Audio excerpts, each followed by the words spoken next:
AEW Dynamite ended with a big debut, and Tony Khan wants 2 major stars to join AEW. But first, let's look at some news of 2 Impact Wrestling contracts that are set to expire. According to Fightful Select, the Good Brothers will become free agents on July 17th in around 3 months' time. The duo would make their tag team debut in Impact in July 2020, shortly following their appearance in the main event of WrestleMania 36, alongside AJ Styles in the Boneyard match. This was weeks before their ultimate WWE release. It's unknown if Carl Anderson and Doc Gallows intend on re-signing with Impact, with them likely having multiple offers on the table in the coming months. The duo have worked in All Elite Wrestling and New Japan Pro Wrestling during their stint with Impact as part of the working relationships that Impact has or had in AEW's case. They are currently members of the Bullet Club, which could have them leaning towards New Japan. With that said, we'll keep you updated on the status of the Good Brothers should any further news break, so make sure you're subscribed to the channel.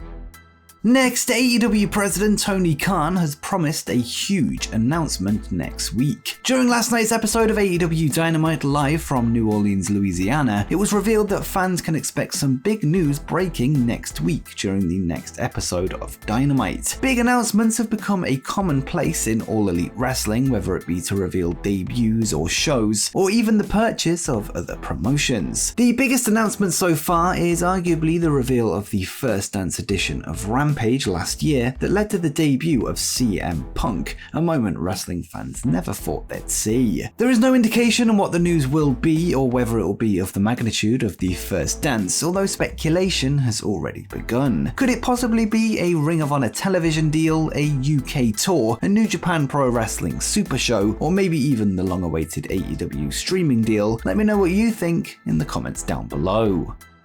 Next up, a popular AEW wrestler is set to return to the ring. Rey Fenix, one half of the Lucha Brothers tag team, has been absent from the ring since January 5th, where he picked up a severe arm injury on an episode of AEW Dynamite. The match would end with Fenix and his brother Penta dropping the AEW World Tag Team Championships to the Jurassic Express. This week, in a video posted to the social media accounts of Lucha Libre AAA, Rey Fenix would reveal that he is ready to return to the Mexican promotion on April 30th, and the luchador would say, "Hello friends, here is the Mexa King Fenix, one half of the best tag team in the world, the Lucha Brothers. Don't miss Triple Mania 30 Part 1 in Monterrey. I, the Mexa King, will be present, don't you dare miss it." There is still no word on when he will return to AEW programming, although he will wrestle for AAA at the end of the month, where he will team with AAA Mega Champion Hijo del Vikingo to take on AEW's Young Bucks. His brother Penta recently repackaged himself as Penta Oscuro in AEW and would wrestle last night on AEW Dynamite, coming up short in a match against CM Punk. It'll be interesting to see if the Lucha Brothers will reunite or if the duo will undertake 2 singles runs. But do you want to see the Lucha Brothers return to the AEW tag division, or should they break out into 2 single stars? Let me know in the comments down below.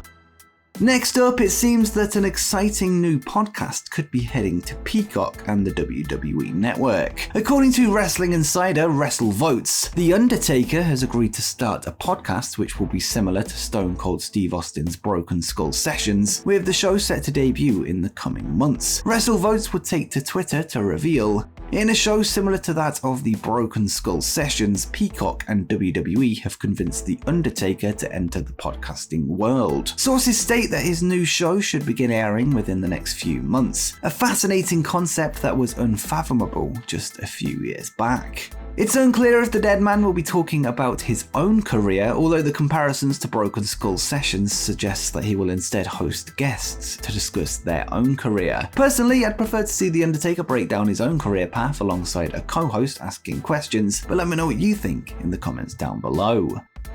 Next up, we have an update on the Cain Velasquez situation. In February, the former WWE superstar and UFC fighter would be charged with attempted murder of a man accused of molesting his young family member. On Tuesday, Velasquez would make his first public statement on the matter since the news broke, with him thanking those that have supported him, and he would say, To everyone that's expressed your support, my family and I will never be able to thank you enough. From the bottom of our hearts and the depths of our soul, we are forever grateful for your love. Your selfless gestures and kind words have given me strength in my darkest times. This story is complex and slowly unraveling as we speak.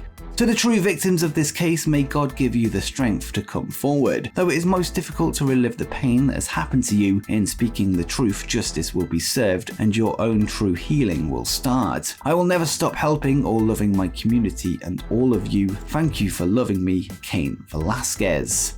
Velasquez was due to enter a plea on Tuesday, but instead his lawyer requested that the plea hearing be pushed back, which was granted by the judge. Velasquez's lawyer would also reveal that they plan to file a motion for his release, which will happen between now and May 6th. And next, the ROH World Championship is set to be defended on an all-elite wrestling show. For the first time ever, ROH's biggest prize will be defended in an AEW ring this Saturday at Battle of the Belts 2, where Jonathan Gresham puts his belt on the line against the debuting Dalton Castle. Castle has been a staple of Ring of Honor in recent years and will be accompanied to the ring by his boys for the first time in several years. He himself is a former ROH World, Television, and Six-Man Tag Champion, with him signing with the promotion in 2013. This will be Gresham's first defense of his title since he became the undisputed ROH World Champion at Supercard of Honor 2022, where he defeated Bandido to unify the two world title belts. Battle of the Belts is set to go down on Saturday, April 16th, and will be taped this coming Friday night alongside the live edition of AEW Rampage. And speaking of Ring of Honor champions, let's go to a story from last night's episode of AEW Dynamite where a major title change occurred. The show would be main evented by a slugfest between ROH Television champion Minoru Suzuki and Samoa Joe, with the championship on the line. In the end, Joe would drop Suzuki with a muscle buster, securing his first ever ROH TV title win, with him winning the only Ring of Honor singles title that he was yet to hold in his career. The Ring of Honor Hall of Famers celebration would be short-lived, however, as his rivalry with Jay Lethal and Sanjay Dutt would continue. The two men who faced off with Joe during his ROH return last weekend wouldn't be alone, with them being joined by the debuting Satnam Singh, who walks at 7 foot 3 inches tall. The former NBA player would assist Lethal and Dutt in their assault on the new TV champion, marking his AEW debut with a bang. Singh would sign with AEW in September 2021 and has been training at the Nightmare Factory ever since. Whilst he is still very much a rookie, it'll be interesting to see how AEW develop and book this giant going forward, something that is often difficult to do. Given that he attacked the reigning ROH television champion, this could suggest that he will likely be working both AEW and Ring of Honor shows going forward. And if you've got this far and you're enjoying the video, make sure you drop a like down below as it helps me out a lot, and subscribe with notifications turned on so you don't miss the latest wrestling news. But with that said, let's get on with the rest of the video.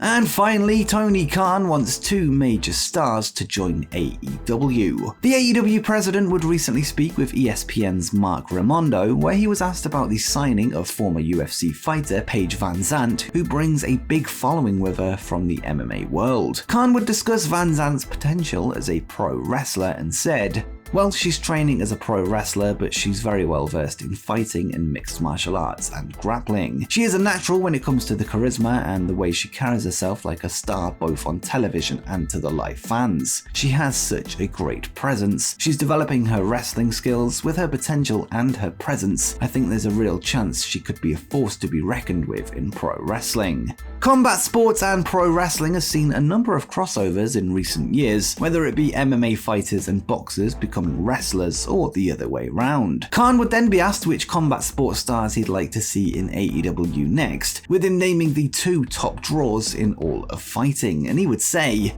"I'm thinking Conor McGregor or Floyd Mayweather probably are the 2 biggest draws, I think. I don't know for sure, I'd probably say one of those 2, they're both huge stars." I did recently make a video discussing 10 UFC fighters that would be perfect for pro wrestling, with Conor McGregor making that list. As for Floyd Mayweather, he has dipped his toe in pro wrestling before when he took on The Big Show at WrestleMania 24. Both McGregor and Mayweather would meet in a boxing match in 2017 during the second highest pay-per-view buy rate of all time, which shows the true star power that they'd bring to the squared circle. But is it likely that they'd make the jump to AEW? Probably not, but never say never in pro wrestling. And before you go, make sure you check out 10 things that you didn't know about AEW's Hook.